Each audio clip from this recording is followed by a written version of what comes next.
दोस्तों, आज हम जो आपको कहानी सुनाने जा रहे हैं ये भारत के प्रसिद्ध राज्य हिमाचल प्रदेश की प्रसिद्ध एक लोक कथा है जिस कथा का नाम है चतुर्बाहु। हिमाचल प्रदेश में एक नगर था जिसका नाम पालमपुर था। पालमपुर में एक धनी साहूकार अपने परिवार के साथ रहता था। परिवार में उसके साथ पत्नी सहित 4 बेटे और 4 बहुएं थी। साहूकार की सबसे छोटी बहू जिसका नाम दुर्गा था वह बहुत चतुर और होशियार थी, जबकि उसके पुत्र और 3 बड़ी बहुएं साधारण बुद्धि की थी। इसलिए साहूकार सबसे छोटी बहू पर सबसे ज्यादा विश्वास करता था। एक बार नगर का राजा साहूकार से नाराज हो गया और उसने नगर से उन सभी को तड़ी पार कर दिया। उसने साहूकार को आदेश दिया वह और उसके परिवार के सदस्य अपने शरीर के वस्त्रों और आभूषण के अतिरिक्त कुछ नहीं ले जाएंगे। अब साहूकार भला क्या करता। राजा का यह आदेश पाकर वह विवश था। उसने अपनी परिवार को राजा के आदेश के बारे में बताया और जैसे ही उसी हालत में नगर छोड़ने के लिए कहा तो सभी तैयार हो गए। लेकिन जाने से पूर्व छोटी बहू दुर्गा ने राजा के सिपाहियों से पूछा कि क्या वह रास्ते में खाने के लिए कुछ रोटियां ले जा सकती हैं। सिपाहियों ने मना कर दिया। छोटी बहू ने लेकिन आटा गूंथा और उसमें 4 बहुमूल्य माणिक के छुपा दिए। उस आटे की रोटियां बनाई और उन्हें पोटली में बांध लिया। जब उनका परिवार नगर छोड़कर जाने लगा तब सिपाहियों ने पोटली की तलाशी ली। उसमें रोटियां देखकर उन्होंने कुछ नहीं कहा। साहूकार और उसका परिवार नगर से निकल पड़े। दिन भर की लंबी यात्रा के बाद वे एक नगर में पहुंचे। वहां विश्राम के लिए वे एक धर्मशाला में ठहरे। रात भर विश्राम करने के बाद जब वे उठे तो साहूकार ने सबसे कहा कि वे सभी अपने आभूषण दे दें, जिन्हें बेचकर वह खाने पीने की वस्तुओं और वस्त्रों की व्यवस्था कर देगा। तब सबसे छोटी बहू दुर्गा ने उसे रोटियों में छुपाए हुए माणिक्य में से एक माणिक्य देकर कहा, पिताजी, आपको आभूषण बेचने की कोई आवश्यकता नहीं है। ये लीजिए माणिक्य, इसे बेचकर कुछ धन की व्यवस्था कर लीजिए और उस धन से रहने के लिए घर का बंदोबस्त हो जाएगा और खाने पीने की वस्तुएं भी मिल जाएगी और साथ ही आप अपना व्यापार भी आरंभ कर सकेंगे। साहूकार ने माणिक्य ले लिया और उसे लेकर नगर के बाजार की ओर चल पड़ा। वहां उसने नगर के सबसे बड़े जोहरी के बारे में जानकारी प्राप्त की और वह उसके पास गया। उसके पास पहुंचकर उसने माणिक्य दिखाते हुए उस माणिक्य के एवज में उस जोहरी से धन देने का निवेदन किया। तब बहुमूल्य माणिक्य को देख उस जोहरी के मन में लोभ आ गया। वह जोहरी माणिक्य हथियाने के बारे में सोचने लगा और उसने साहूकार से कहा, ये माणिक्य तो बहुत कीमती है, इसके लिए मुझे धन घर से मंगवाना पड़ेगा। मैं अपने नौकर को घर भेजता हूँ, तब तक आप यहाँ आराम से बैठिए। और उसने साहूकार को एक कमरे में रखी कुर्सी पर बैठने को कहा जो कि कच्चे सूत से बनी थी और उस पर एक गद्दा रखा हुआ था। उस कुर्सी के नीचे एक छेद था जो कि सीधा तहखाने की ओर जाता था। साहूकार जैसे ही कुर्सी पर बैठा कुर्सी की कच्ची सूत टूट गई और साहूकार छेद से होते हुए तहखाने में जा गिरा। जोहरी ने फौरन तहखाने का छेद पत्थर से बंद करवा दिया और उसके ऊपर पहले के सामान कुर्सी रख दी। फिर माणिक्य को तिजोरी में रख दिया। उधर धर्मशाला में सभी साहूकार की प्रतीक्षा करते करते थक गए, लेकिन साहूकार अभी तक नहीं लौटा। तब छोटी बहू दुर्गा ने अपने पति को दूसरा माणिक्य देकर कहा, जाओ बाजार जाकर पिताजी को ढूंढो, अगर मिल जाएं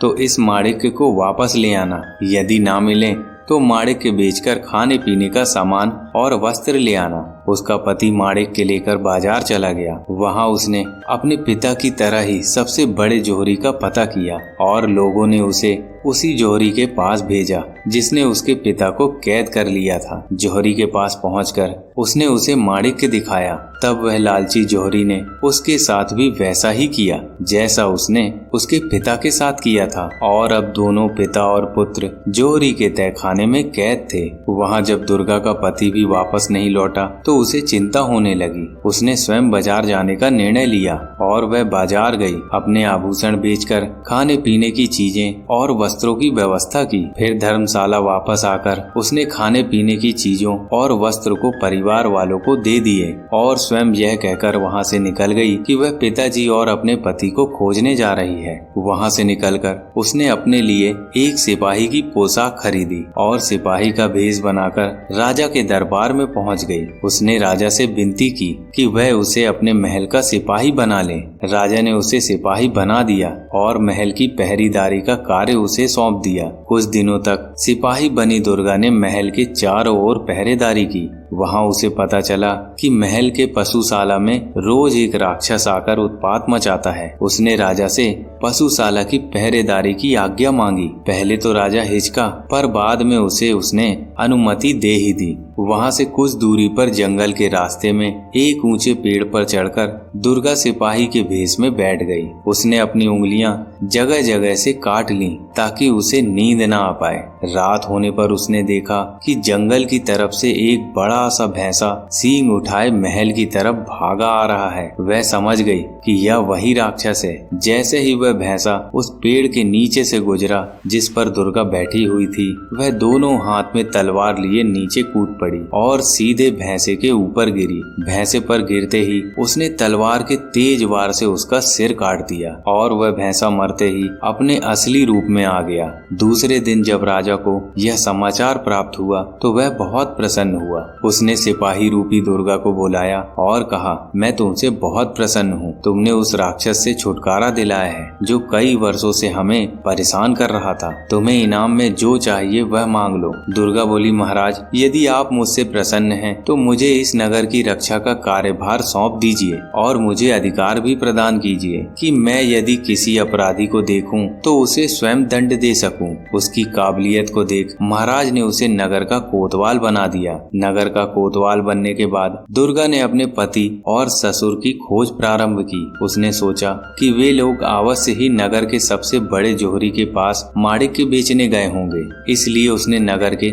सबसे बड़े जोहरी का पता लगाया और उसके पास पहुंची। वह नगर के कोतवाल के भेष में थी तो जोहरी उसे पहचान नहीं पाया और कोतवाल समझकर जोहरी उसकी खूब आव भगत करने लगा। वह बोला, अहो भाग्य हमारे जो आप हमारी दुकान में पधारे, कहिए क्या सेवा करूं आपकी। तब कोतवाल बनी दुर्गा बोली, महाराजा शीघ्र ही राजकुमारी का विवाह करने वाले हैं और उनके आभूषण के लिए हमें सुंदर और बहुमूल्य माणिक चाहिए। तुम्हारे पास हो तो दिखाओ। तब जोहरी ने उसे कई माणिक्य दिखाए, किंतु उनमें वह माणिक्य नहीं था जो दुर्गा ने अपने पति और ससुर को दिया था। इसलिए वह उन माणिक्यों को नकारते हुए बोली कि कोई ऐसा माणिक्य दिखाओ जो राजकुमारी के अनुरूप हो। ये सब माणिक्य तो तुच्छ जान पड़ते हैं। तब जोहरी ने तिजोरी से निकालकर वही माणिक्य ले आया जो उसने साहूकार और उसके पुत्र से छीना था। दुर्गा माणिक्य देखते ही पहचान गई और उसने सिपाहियों को आदेश दिया कि पकड़ लो इस जोहरी को।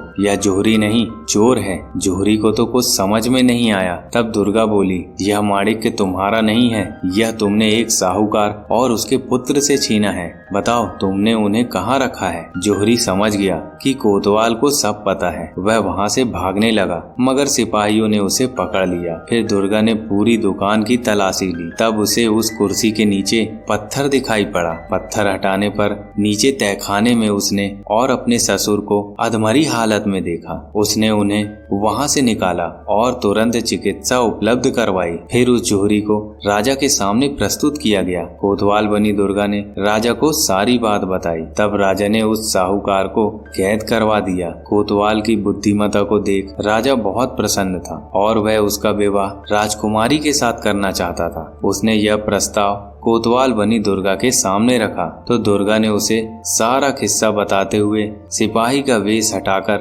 अपने वास्तविक रूप में आई और हाथ जोड़कर बोली, महाराज मैं आपका प्रस्ताव स्वीकार नहीं कर सकती। मैंने ये सारा स्वांग अपने पति और ससुर का पता लगाने के लिए किया था। मुझे क्षमा करें महाराज। राजा दुर्गा की बुद्धिमत्ता और बहादुरी को देखकर चकित भी था और प्रसन्न भी। उसने दुर्गा को क्षमा कर दिया और उसके परिवार को अपने नगर में बसने की अनुमति दे दी। साथ ही साथ उन्हें नया व्यापार आरंभ करने में हर संभव सहायता दी। तो साथियों, कैसी लगी आपको ये छोटी सी कहानी? हमें कमेंट बॉक्स में कमेंट करके जरूर बताइएगा।